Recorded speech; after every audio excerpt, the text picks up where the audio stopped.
Tú eres muy malo. Roto el pato de vestuario. La interpretación siempre negativa. Siempre negativa. Nunca positiva.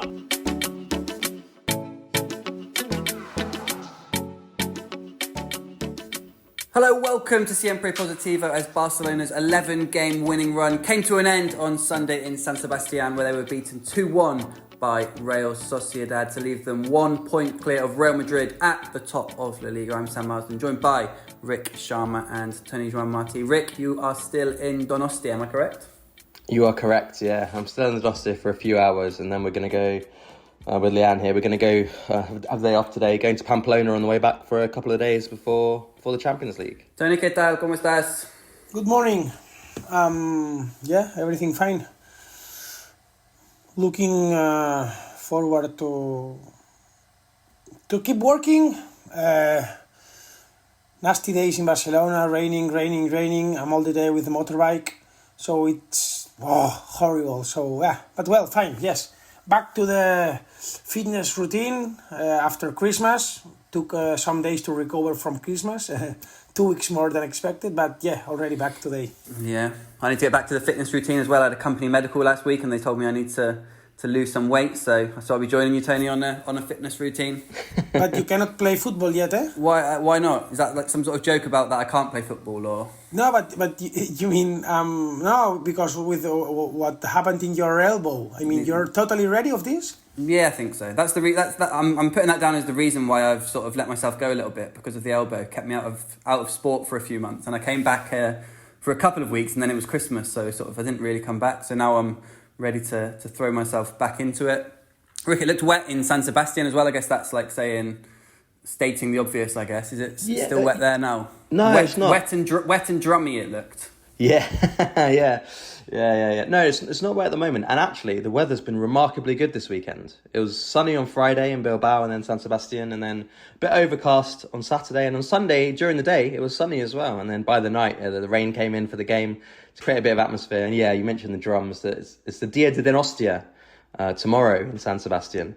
And all weekend, people have been getting ready for it. They've been buying drums. There's a thing they do where they dress up as soldiers and chefs. So a lot of these people with drums and are dressed up as chefs. They got chefs' hats on. They got big comedy sort of Dom Jolly, if people ever watch Trigger Happy TV, sort of style knife and forks, like massive oversized knife and forks as part of the thing. And it dates back to mocking the French, to mocking Napoleon and his troops when they were invading the city, when they were occupying San Sebastian. And the people at the time, often who worked as chefs, were mocking the troops. So they're sort of paying homage to that still to this day. And I think I need to join you guys on the fitness trail, because as people probably know, the food in San Sebastian is absolutely fantastic. And we've been overeating a lot. I've had a lot of cheesecake, a lot of sort of burnt Basque cheesecake, and as my Zoom name suggests, 6 pinchos of tortilla in the last 3 days. Did it say 6 tortillas when you came in? No, it said 5, and then I remembered another one. All right. Or I was just thinking, have you just eaten one in the time that you've been speaking? I mean, I have just eaten one, yeah. For the record, I'm showing Sam the knife and the plate that I have my tortilla on. I thought it said 5 tortillas, yeah? Be up to 7 by the end of the episode, I bet? No more tortilla. Unless there's one in Pamplona we have to try, we'll see. Yeah, I'm sure you'll find another one. Right, Barcelona, Sunday in San Sebastian at Anoeta, of course, a place where they have struggled over the last sort of decade or so. They also lost there last year, and it was another defeat this time round. Although we'll see what Rik and Toni made of the performance, because Hansi Flick and everyone who spoke afterwards was very glowing. And it's true that Barca ended the game with several goals ruled out for offside, one for a foul in the build-up. There were 4 posts, if you include Marcus Rashford's corner, which came back off the post as well. There were plenty of chances, some great chances for Dani Olmo, who himself racked up over 1 XG. But it was Real Sociedad who took the win. They took the lead through Oyarzábal in the first half. Barca equalised through substitute Marcus Rashford heading in the 70th minute, but they switched off straight away, and within 1 minute Real Sociedad led again. Gonzalo Guedes giving them the advantage. Barca struggled to rally after that goal, really, and it probably wasn't until sort of the last sort of 5 minutes plus stoppage time when they finally sort of looked like a threat again. Carlos Soler was sent off for Real Sociedad, but there was no late recovery from Barca, and their winning run came to an end at 11. Their gap at the top down to a point after Real Madrid whistled throughout the game on Saturday, beat Levante at home. Rick, what was the impression of this Barca defeat at Real Sociedad? Before we come on to what dominated the post-match talk, of course, Frenkie de Jong and Hansi Flick talking about referee Gil Manzano. Yeah, to be honest, I really don't care about the referee. We'll talk about a little bit about it, but I don't think the referee had much to say about this game. This was a game which, like you say, Barca had those goals disallowed. They were on the wrong side of the marginal offsides, as they were at Real Sociedad last season in terms of that Lewandowski goal that was ruled out, similar to Lamin's one this time. But they play this game with offsides against opponents, and for so much of last season when they won the domestic treble, they were happy with that and saying, yeah, well, that's our strategy. It's not dangerous. It's what we do. And this time they fell a cropper at the other end to that. And they had the woodwork. They hit 4 times, and yeah, it did feel like one of those nights. Same as everyone was saying who was watching it and talking in the Discord. It felt the same in the stadium, to be honest. That Barca were playing quite well. They had making good chances. They were taking a lot of shots, and they just couldn't find a way through. And it reminded me of a little bit of that time when they lost against Atletico last season, and we said, if they played this game again, they'd probably win it. I think they would win this game if it was played again. And in fact, to be honest, I thought they were going to win yesterday when they were 1-0 down after sort of 65 minutes. I was still thinking Barca are gonna win this. And then Rashford scores, and I'm like, here we go. And they've basically done it. They're going to get another one. And then they got absolutely sucker punched at the other end. Joan Garcia losing the plot a bit. And I certainly don't want to blame him too heavily because he's been amazing this season. But yesterday he was his worst game by a long shot for the club. Yeah, Tony, I've seen that game mentioned quite a lot by people afterwards. That Atletico Madrid game, which Barca lost 2-1 in the last minutes, that Soloth goal at the Olympic Stadium last season. We obviously spoke about that quite a lot at the time last season, and since I think I was more positive about it than you. So what was your take on the Real Sociedad game? I never know what I'm going to get with you after hailing the Racing Santander game as one of the best games of the season. I don't know whether you're going to go one way or the other with this Real Sociedad defeat. I need to listen to that pod. In my opinion, yesterday, it's these kind of games where you do what you need to do, but then you are not lucky, you're not clinical enough, no? So in terms of attitude, in terms of performance, I don't have any complaint. These things just happen, no? Lamin had a good game. Also, Pedri had a good game. Frenkie, Eric. Well, second half he missed some passes, but in average it was really more than decent game, and Barca was much better than Real Sociedad. And you were not clinical, but I wouldn't say it's only bad luck, no? Because this style of Hansi Flick, I wouldn't say is as extreme as it was the Barça of Luis Enrique, who was made to go and return with Messi, Luis Suarez and Neymar. But more or less, it's that style of football, not the one of Guardiola. And when you play that style of that style of Flick, normally you win because you have better cards, normally with Rafinha, with Pedri, with Rashford, also with a great goalkeeper. But when you go to the casino every 3 days, of course there are some days where the coin is not in your favor and you see the other face of the coin, no? So that's why I say that with this style, it's very complicated to win the Champions League, no? Because to win the Champions League, you have 2 games in round of 16, 2 games in quarterfinal, 2 games in semi-final. So 2, 4, 6, plus the final 7. So 7 games, only that you have like a black day, you're out because you might be losing a lot. So that's why I say this style is very risky. So I don't accept all those who say, no, Barca is top, it's only bad luck. No, it's not bad luck. It's consequence of this style. You get really exposed. ¿Expuesto es correcto? Yeah, exposed, yeah. You get really exposed. So when you are not clinical, normally you cannot live normally with the with the power of your defense, because you don't have power in your defense with the way you defend, even if you are coming from a lot of clean sheets. So when you are not clinical, that's what it happens. You have no power defending. So all your cards are based in attacking. It's difficult to see Barça winning 1-0 because you are always going to concede. I insist, despite of these last clean sheets that for me are not the reality of this Barça. So again, I go back to the point that for me, you need to be more solid defending. Yesterday, some easy situations with Joan Garcia on the second goal, with Koundé, again, not really focused. Well, I think that Barça, it's a little bit too weak. Yeah, there's the other Joan Garcia moment as well when he sort of came out and got sort of trapped on the edge of his box and Pau Cubarsí headed. He lost his head off the line. There were a few, but also he was. I think. I mean, I don't want to put it down to this necessarily, but obviously after that game against Unai Simon, like his national team rival, and he played well, and Unai Simon played absolutely terribly. It was almost the opposite in this game, where Alex Romero played brilliantly, and Joan Garcia was the one playing terribly. Yeah. Well, Tony did rank Alex Romero ahead of Unai Simon, and he obviously denied Barca quite a few times yesterday. Did he get touches on the Koundé and the Lewandowski ones onto the bar? I'm not sure about the Koundé one 100%. Was there a touch on both of them? No, I don't know about Koundé. Lewandowski definitely pushed onto the bar, yeah. One person he didn't have to deny was Dani Olmo, who missed two absolutely glorious chances. That one in the first half set up by Lamine Yamal. I think on another day, Lamine Yamal would have set up 4 or 5 goals yesterday. He obviously had that one early on for Pedri as well, which was not as easy as the Olmo chance, but could do better. He does get the assist for Rashford's goal. There are other moments, there are other runs, like Tony said. It was a good game from Lamine. But yeah, that first Olmo missed, sort of smashing over the bar, and then the second one hitting the post with the goal gaping were big moments, weren't they?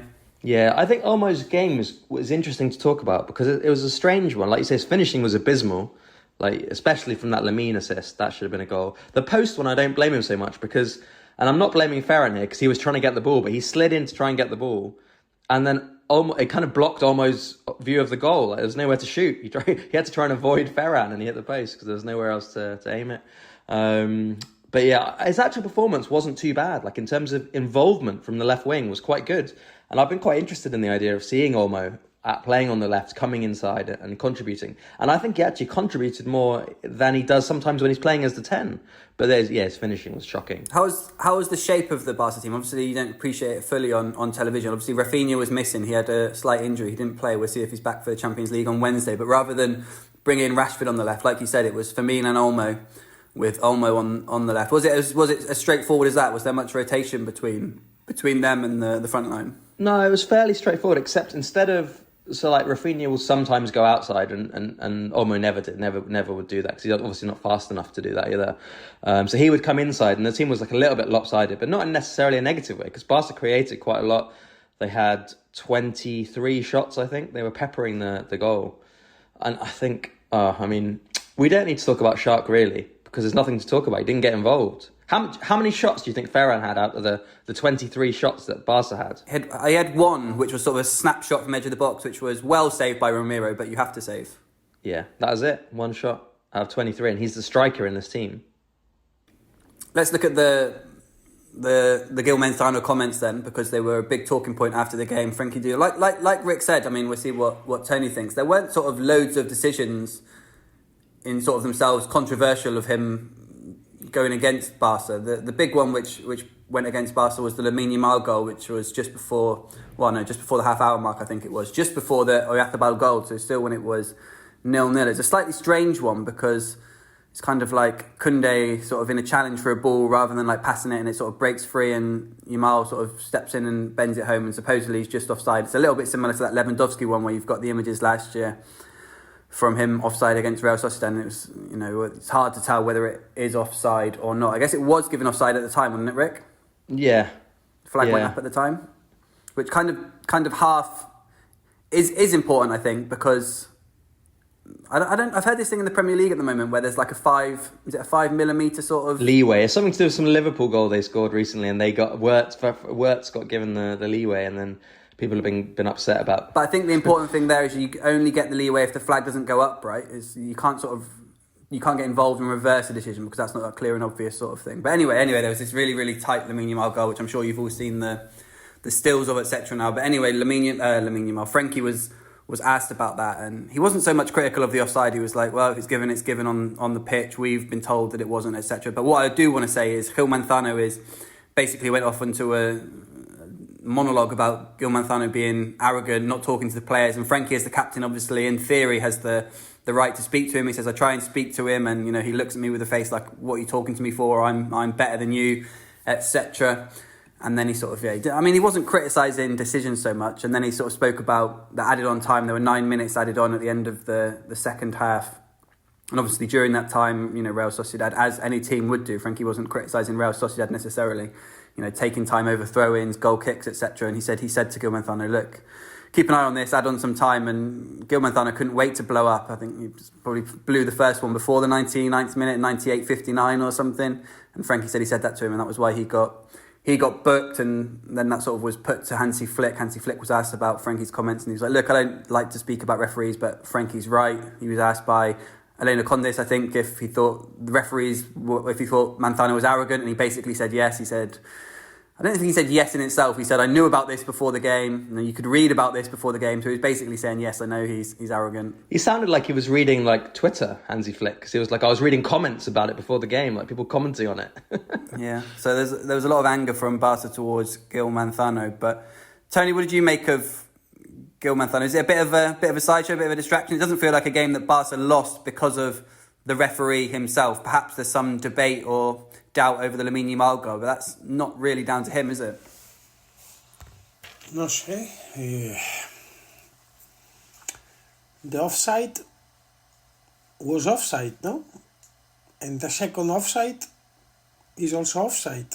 So the one on the penalty. So I don't know why that high amounts of comments and complaints. So I see that there is a coach who says that we don't have to put excuses on referees, but then when we don't win, we talk about the referees. Fucking hypocrites. I hate this. If you lost because you missed 20 chances, okay, you can say it was unfair, this happens in football sometimes, but I hate it. I'm tired of all these players going to the referee always. We know that this referee is stupid. Yeah, we know this is a complete stupid. This is right. but if Frenkie it's offside, was right. Frenkie was right. No, but if it's offside, it's offside. So they know how it is, and if they really think that this referee is going to rob them, then I don't know why did they play. You have to go against LaLiga. I cannot believe that you think that there is a referee who will kill you and you still want to keep competing. So talking after the result is not and especially this yesterday. I mean, you think that the lines of the VAR are not fair? Okay, put the complaint, but not when you lose. For me, nothing regarding the key decisions. Other thing is the attitude of this stupid, which is true. And last thing that I want to say, because I thought it when I listened to Frenkie de Jong's flash interview after the game. Frenkie de Jong started his speech quite decent, not wanting to talk about the referee.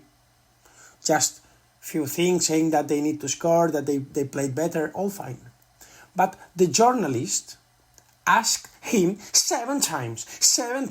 But why did you think you lost? And are you meaning that this action was not penalty? And why? I want 7 times going for the fucking referee trouble until he got what he wanted. If I was Barça, I would tell this journalist to be fired and not to do flash interviews anymore. 7 times going for this issue, 1 time, 2 times, 3 times, until they found Frenkie de Jong. That makes me really, really, really angry. I understand that you can make 1 question regarding the referee, 1, even more, even 2. But it was incredible. It was a minimum 5 questions regarding this, and going to the referee, like yeah, let's go with the deep sauce to create a problem. Then we got our title. Incredible. I thought that was incredible, and the club should feel a complaint for this. Because Frenkie was talking about we were not well, clinical with the ball, but we were better, we had to score more goals, blah, blah, blah, blah. Okay, once you have asked this, ask two other things. What's the goal now? What happened? How do they see, I don't know, his game? Frenkie, how did you feel? Pedri, what you want? The performance of Rashford, what you want? Whatever you want in terms of sport. So no. I'm extremely angry with this. And you can take a reply, you can analyze again that interview, because it was disgusting. En fin. I don't know who the Barca press officer was that was there, but he was just off screen. I couldn't see which there had two there, so I don't know which one it was. But anyway, he was off screen, and you could see Frenkie looking at him during the interview to be like, should I be saying this? Like, should I stop? And I think you couldn't hear him, but I think the guy was like, no more, because actually the journalist, I think he had another question, but he just wasn't. They were just like, no, it's the end, and they stopped. Claro. No. Es que fue una vergüenza to go like this. Do you know what? I don't disagree with Tony, but from the Barca point of view and the Barca comms point of view, a lot of people, what I see, the reaction to Frenkie, there was a clip of Gerard Romero when he was speaking, sort of was celebrating that Frenkie was saying it, sort of like, yes, finally, come out and say what needs to be said. We've been too quiet for too long. We put up with, and they haven't been quiet. There have been moments. Quite often there are moments at Real Sociedad. I can't remember what the one was. I know the Lewandowski one was last year, but there was one a couple of years ago when they sent a letter, wasn't there? I can't remember what happened in that game now. And they sent a letter about, I don't know if it was VAR or the referee, and it quite often happens in Anoeta. But yeah, the consensus would be the opposite to Tony, that well done, Frenkie, touche, like go out and say what we're all thinking, what we're all feeling, and what we all want to say about Jesús, Manzano, etc. And this is a big problem with Spanish football in general, because, I mean, not that in England people don't talk about the refs, they do, but I think in Spain it's just like every single day, before the game, after the game, the referee is almost more important than the game. I think it's a very deep problem in Spanish football, that. And one thing that I did find funny, even though I agree with what Tony's saying about Flick complaining about the ref, and they need to complain when you say you don't make excuses and so on, it was funny at the end of the press conference when someone asked him a question about the VAR, and it was Del Cerro Grande, who was also in charge of the VAR when the Lewandowski goal was disallowed last season, and Flick didn't know that. And Flick was like, what, it was the same guy? And people were just like, yeah, it was the same guy. And then Flick just said, I've hardly ever heard him say anything in Spanish, but he did say in Spanish, he said, well, muy bien, buen trabajo. And he was obviously very upset about that. This, yes, was a robbery. What happened with the foot of Lewandowski, that mistake of the robot. This, yes, was a robbery. Not this year, not this month. And then, not this Sunday. And there is a second conclusion, but this is more general, and we are still talking about the game. But when we talk about the general situation, it's really funny, with Madrid destroyed, blah, blah, blah, blah, blah, blah, blah, blah, blah, blah, blah, blah, Madrid destroyed, Raúl Vinicius, Xabi Alonso, blue, Magic, Barça, pum, pim, pam, pam. 1 point. One point. Yeah. Let's see where we are this time next week. Because Real Madrid go to Villarreal on the Saturday night and Barcelona at home to Oviedo on the Sunday, so potential for another swing, although Villarreal getting informed for that Madrid game by losing to Real Betis at the weekend. Rick, do you think Gil Manzano can manage a Barca game or definitely manage a Barca game, sort of officiate a Barca game, especially at Camp Nou? Certainly not in the near future, surely, given how all the titles that have been written after this game. Yeah, I'd be surprised if he was put in charge of them in the next sort of 2 months. After that, I think they don't forget, because like we were saying in Spain, people really never forget about stuff about the referees. But I think it will be easier, in the future than in the next couple of months. Yeah. Let's get back to the football then with Rick's ratings from Anoeta.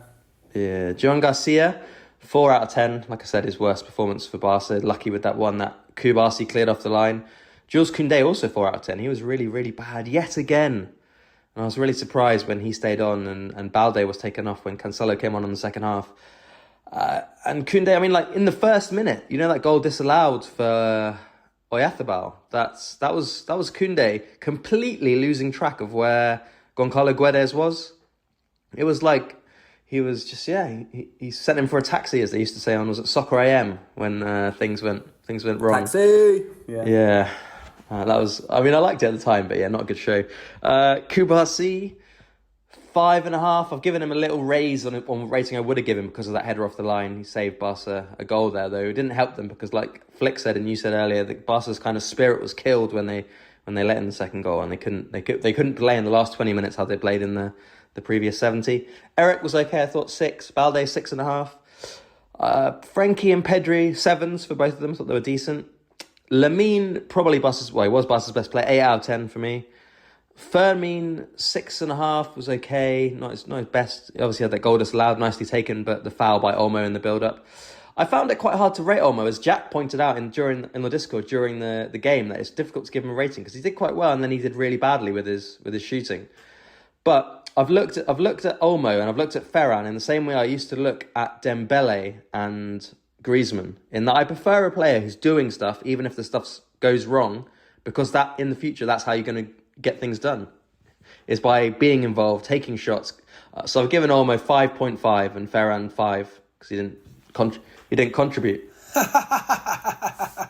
What do you think, Tony? Finding always excuses. When Ferran participates a lot but misses the control, how bad is with the control? But when Olmo participates a lot but misses every shot, I'm not talking about his participating in terms of missing the chance from Lamine. That's just a negative. I'm talking about his build-up and his involvement was more than in other games when he's played as the 10. He actually had quite a good first half, but his shooting was bad. 70 million euros. 70 million euros. Yeah. Well, you're preaching to the converted. Not even capable of finishing well one single. You're preaching to the converted, Tony. I'm no Dani Olmo fan here, but I think he was okay apart from his finishing. Well, and what did you make of Ferran's game yesterday? No, but wait a moment. We are talking about the comparing with Olmo. If you paid 70 million for a guy who, yes, not bad in the build-up, but I want to make you a question. Wasn't Dro good in the build-up, or Bernal? So, of course they are good in the build-up. Also, Juan Hernandez from the second squad is good in the build-up. So, if you are 70 million and you have been on the bench because Fermin took your place, it's fine that you show quality in the build-up. But also in the key actions, you have to bring it in the goal. That's what great players do in Barça, not in Sevilla or Valencia. That's why they paid 70 million for him. So I totally agree with you that 5.5, it's decent because, yes, he was active. I wouldn't give him a 4. But what I say is that totally not enough. Yeah. This performance, totally not enough. No, I agree. Then, I would also never have bought him. We said this on day one, the same day he signed for Barca. Yeah. No, and then you talk about Ferran, and for me, the number 9 is different position because the number 9 is the only position that you don't depend on yourself. You can be number 9, and it's not your fault if you don't receive any ball. So, for me, Ferran yesterday, of course, bad game also, but what can you do when you are the number 9? I mean, if you don't get balls in the box, it's not your fault. I just would give him bad ratings because the only 2 interesting actions of him that I remember in the box, it was his fault because in one especially he did a bad control. So then I do the ratings based only on the 2 or 3 actions that he had, but he's not a creator, he's a finisher. This is the same with Lewandowski. Sometimes we criticize Lewandowski, but in 90 minutes, for example, I remember with Xavi, the team was not creating chances. And we said, Lewandowski, no, but he didn't receive a single goal, so a single ball. So the number 9 sometimes is the consequence of what he receives, no, and he didn't receive almost any good ball. Yes, it's true that for these situations, it's important to have some players that can make a header, and of course Lewandowski can, and Ferran in terms of with the head. Normally, he's not getting. But yeah, and to some extent, like for example, the first 20 minutes of the game, I thought Ferran was okay. He actually did make a couple of good runs, and there was one time where I think Lamine didn't pass it to him when he was in a good position. Another time when he couldn't get on the end of the cross. But then after that, he just disappeared from the game completely. So for 20 minutes, I think he was making good runs and getting into good positions, and he wasn't being given the ball. And then for the rest of the game, he was kind of letting it pass by him. Well, but he was doing runs and runs and runs. But it's not. It's what I'm telling you, that it's not his fault if he's making runs, but not receiving the ball, in my opinion. But yes, of course, it was not. I'm not saying it was a good game. And then Lewandowski came on. He didn't do a lot either, to be honest. But within the first minute, he participated quite well in an action that led to a good chance, and then. He got on the end of a cross, which was a good save by Romero, tip against the crossbar. Yeah, that's what I'm telling you. That when we talk about elite, top players, it's true that you have to have plan B. And with Ferran, it's true that he has no plan B. But also Lewandowski now has no plan B. Lewandowski has no plan B in terms of with the spaces he cannot run. But then living in the box... Yes, so for me it's clear. When I don't have spaces, Lewandowski. When I have spaces, Ferran. Because if you saw the way Real Socieded defending with a lot of people in the box, I would have done the substitution really, really quickly. Because it's obviously that Lewandowski has much more danger than Ferran in the box. Staying, not appearing, staying. Yeah. Do you know what the clearest conclusion is? Not from this game necessarily, but from the last few months is... The position Barca most need a new player in is striker, and then centre-back as well, but striker is so important. I don't know if I agree with this. I start to think that Barca needs a second profile of Lamine Yamal. Maybe, of course, not as good as Lamine, but at the end, yesterday, did you see which was the plan in the last 15 minutes? Pass, to give the ball to Lamine. I mean... It was all in to Lamine. Okay, it's fine. I know that all the teams, for example, you have watched Manchester City more than me. I'm sure, but no, Doku is the one who always receives the ball in the last. I mean, when they need 1-on-1, they give the ball to Doku. No. Yeah. So, okay. I can understand that at the end, of course, you have to give the ball to someone, but they have different profiles. One time can be Cherki, other time can be in Paris Saint-Germain, can be Dembélé, other time can be Kvaratskhelia, other time can be Barcola.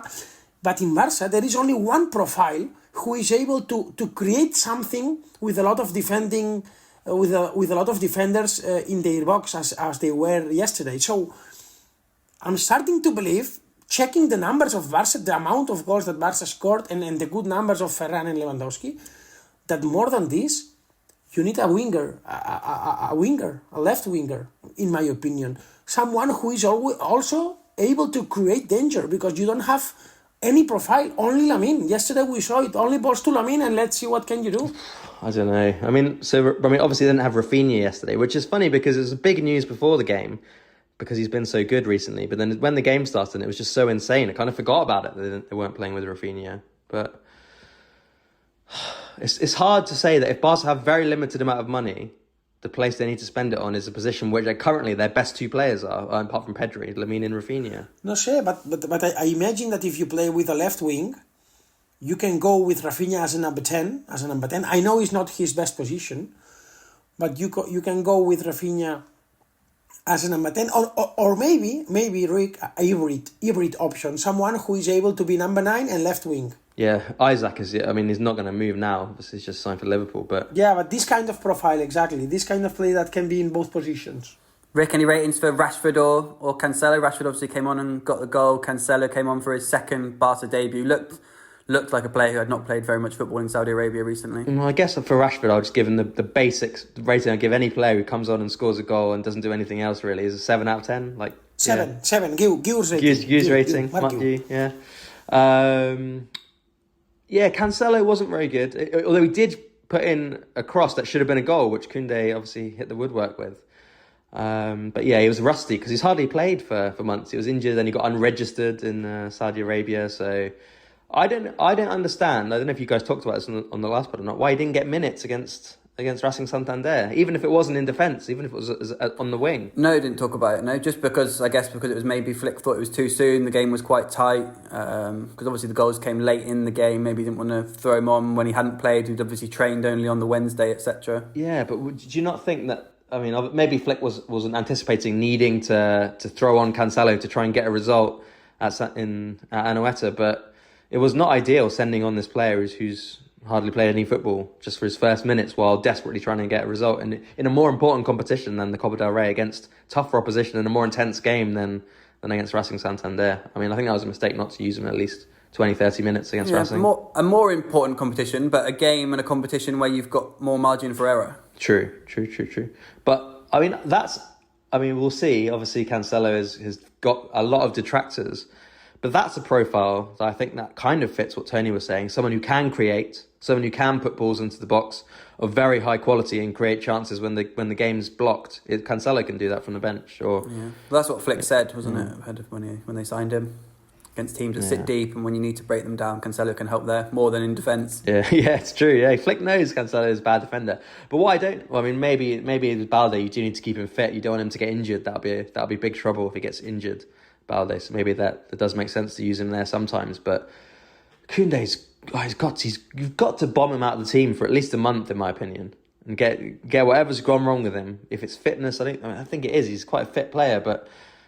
Or his head to get it straight, it's really not working for me, Jules Koundé, at the moment. Yeah, let's see what Flick does they've got the Champions League against Slavia Prague coming up first and Real Oviedo on Sunday. It's going to be a slightly longer pod this week because we do need to address another situation which has happened over the weekend. Dro Fernández basically not even handing in a transfer request because he's got that 6 million clause telling the club he intends to use it. As of recording, it looks very much like he's going to go to Paris Saint-Germain, where his agent, Ivan de la Peña, has one of his other clients and friends, Luis Enrique. It's rocked Barcelona a little bit. He's a player that Hansi Flick has put a lot of trust in. Obviously, came in during pre-season to the first team. He scored against Daegu, a good goal in those pre-season friendlies in Asia. He's had minutes in LaLiga and the Champions League this season. And Flick is especially hurt by this news that he wants to leave, that he's going to leave. You could see that speaking to Flick on Saturday, some of his answers, he tried to say he didn't want to speak about the situation until it was done, but then he sort of veered off into it in various answers, saying, you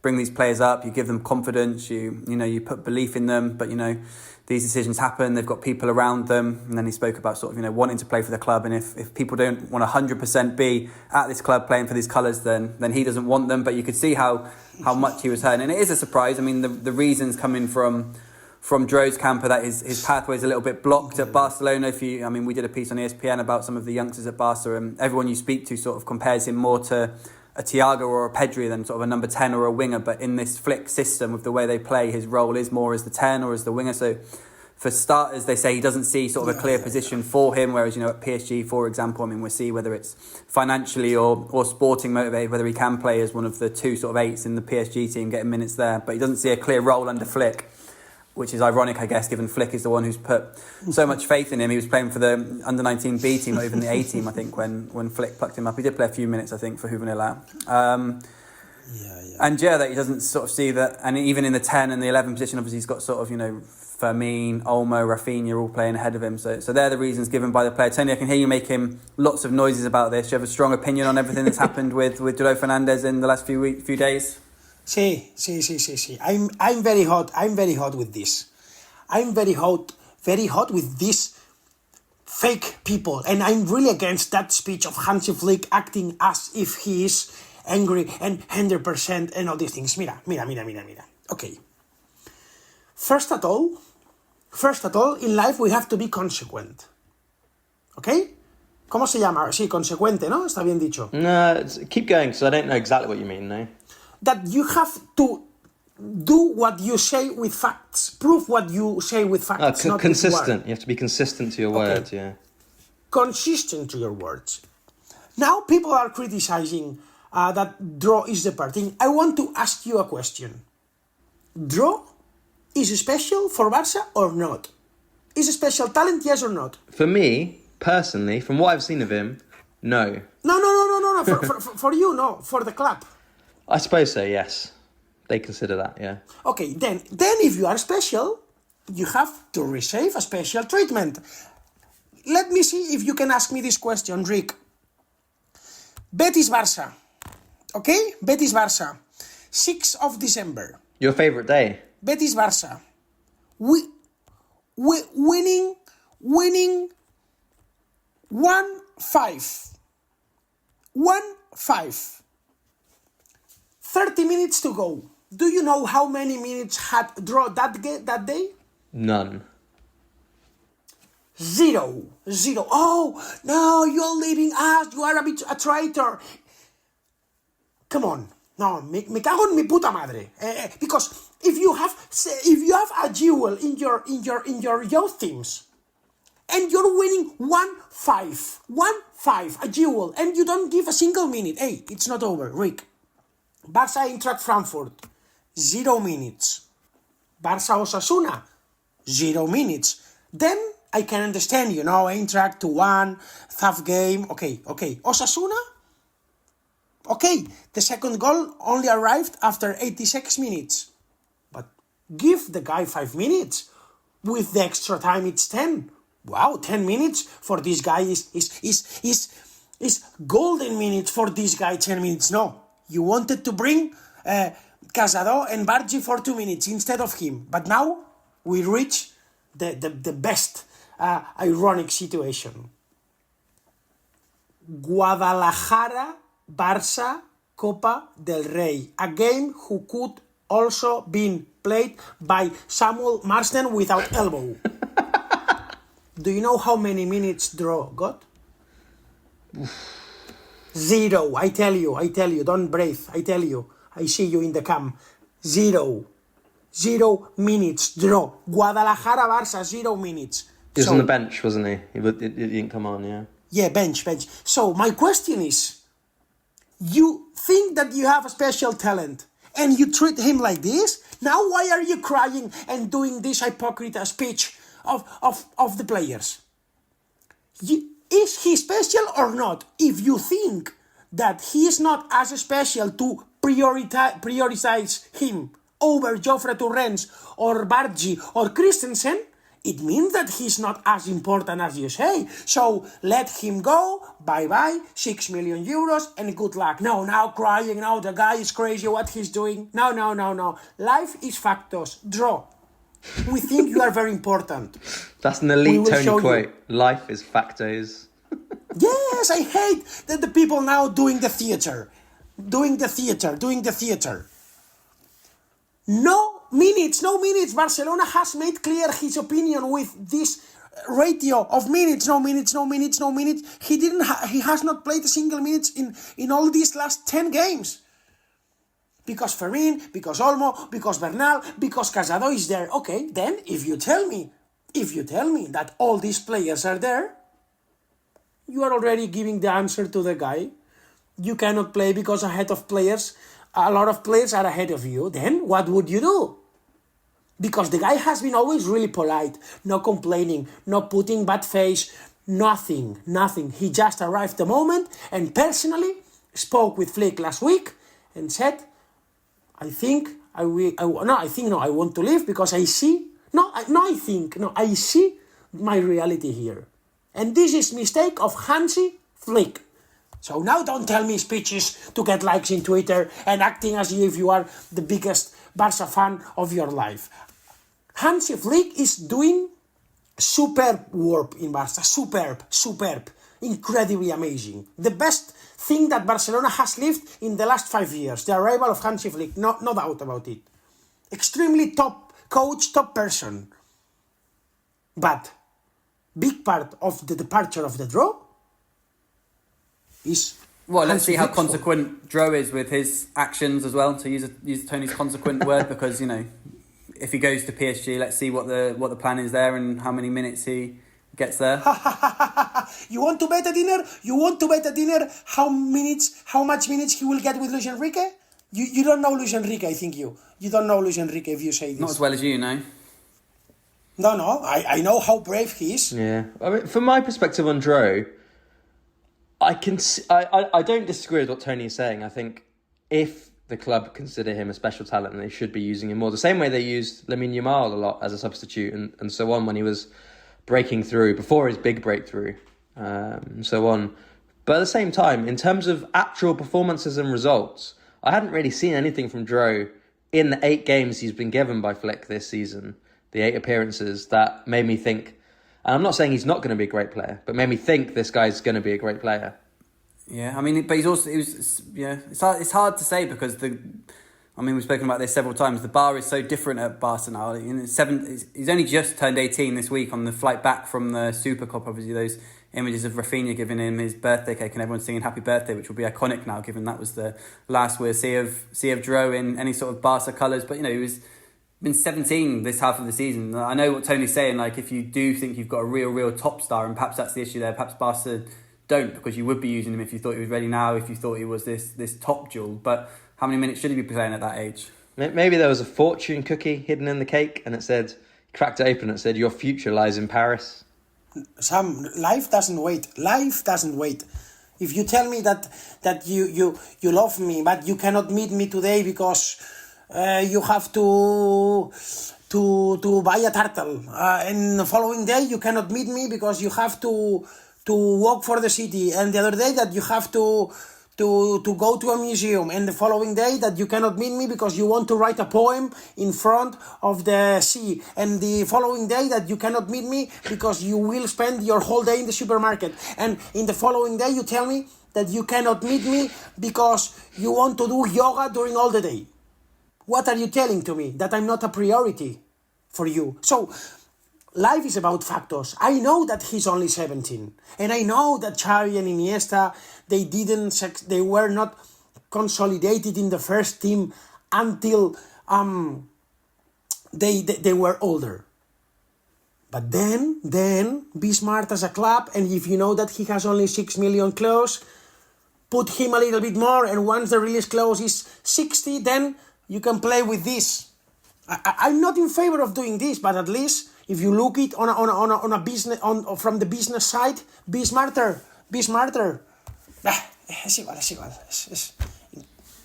Yeah. Tony, just to end, how good do you think Dro is? I don't think he's just taken everything out of the circumstances. Do you think he's a good player with big potential? For me, in terms of potential, in terms of quality, at least the double of Fermin.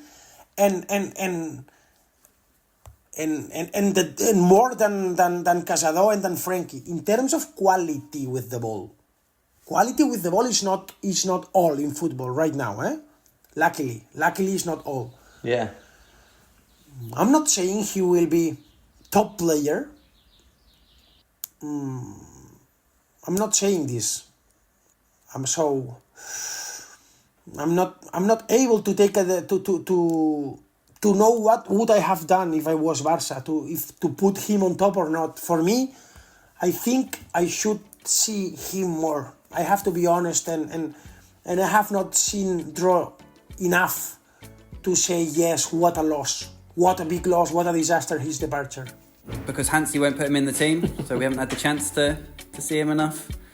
Right, that's all for today. We'll be back after Wednesday's Champions League game against Slavia Prague over on Patreon. In the meantime, stay positive.